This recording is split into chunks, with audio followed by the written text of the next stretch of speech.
English grammar, general points. A phrase. Phrase means సమాసము, రెండు అంతకన్నా ఎక్కువ పదాలు గల పద సమూహము. A phrase contains two or more words. It does not contain any subject or finite verb. సమాపక ఫ్రేజ్లో కర్త పదము కానీ సమాపక క్రియ కానీ ఉండవు. It can contain non-finite verbs అంటే అసమాపక క్రియలు like present participle, past participle, perfect participle and infinitives. And also it can contain adjectives and adverbs. Study the following examples. Going to the market, I bought vegetables. Going to the market phrase. Having gone to my friend's house, I had to take lunch with them. Having gone to my friend's house, phrase 1, with them, phrase 2. Being so beautiful, she is very proud. Being so beautiful, phrase. On being insulted, Raju left the company. On being insulted, phrase. To tell lies is a very bad habit. To tell lies, infinitive phrase, subject. Here, to tell lies, infinitive phrase is used as a subject, so it is called verbal noun. Sheetal wants to go to the library. To go to the library, infinitive phrase used as complement. John was arrested for stealing gold jewelry. For stealing gold jewelry, participial phrase. I want to live a happy and peaceful life. To live a happy and peaceful life, infinitive phrase. The underlined parts in the above sentences are phrases.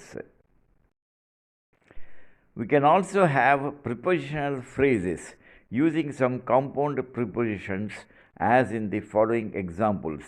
1. Because of bad weather, the match was cancelled. Because of is a phrase, compound phrase. Owing to non-stop rains, the schools are closed for 2 more days. Owing to, prepositional phrase.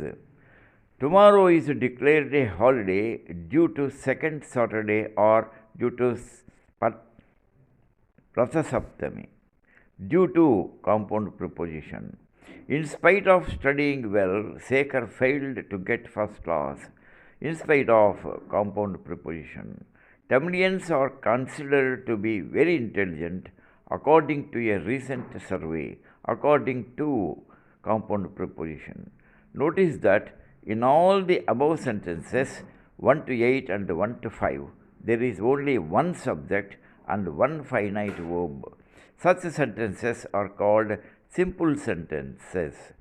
So, a simple sentence has one subject and one finite verb. It can contain one or more phrases. So, simple sentence is equal to subject plus finite verb plus phrase or phrases. Phrase is optional here. Birds fly.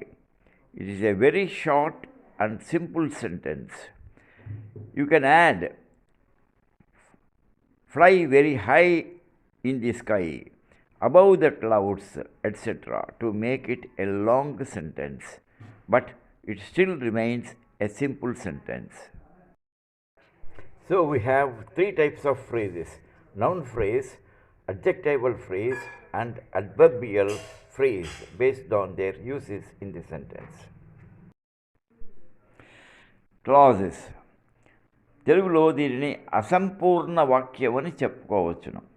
A clause is a group of words that contains a subject and a finite verb, samapaka kriya, of its own, but it does not give complete or full meaning or full sense. It is a part of a long sentence.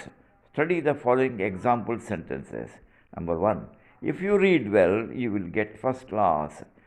ఈ పెద్ద వాక్యంలో if you read well, నువ్వు బాగా చదివినట్లయితే, ఈ భాగము పూర్తి అర్థమును ఇవ్వడం లేదు.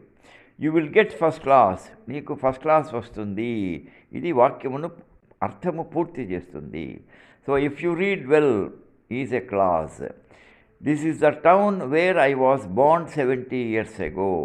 Where I was born 70 years ago, clause. My wife, who is a doctor, lives in Bengaluru. Who is a doctor? Clause. When you meet Ramana, you tell him that he owed me 1,000 rupees. When you meet Ramana, నువ్వు రమణను కలిసినప్పుడు you tell him that అతనితో ఇలాగా చెప్పుము. ఇవి రెండు అసంపూర్ణంగా ఉన్నవి కనుక అవి రెండు clauses. When you meet Ramana you tell him that these two are two clauses. 5. My mother was watching a TV serial while my father was checking his email in his laptop. While my father was checking his email in his laptop. Clause.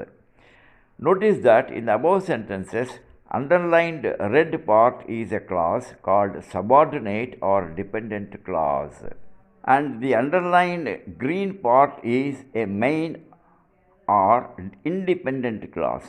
Such sentences are called complex sentences. English grammar, again general points.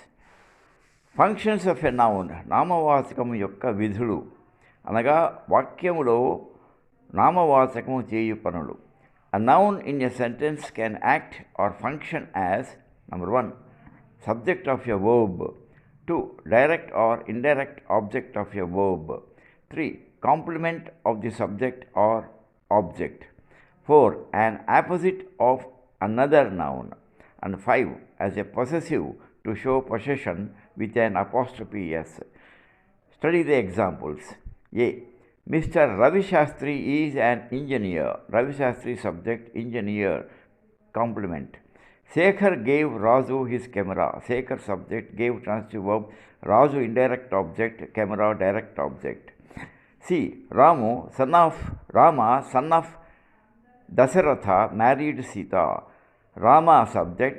Who is Rama? Son of Dasaratha. Son of Dasaratha, opposite of subject Rama. Married Sita, married transitive verb, Sita object.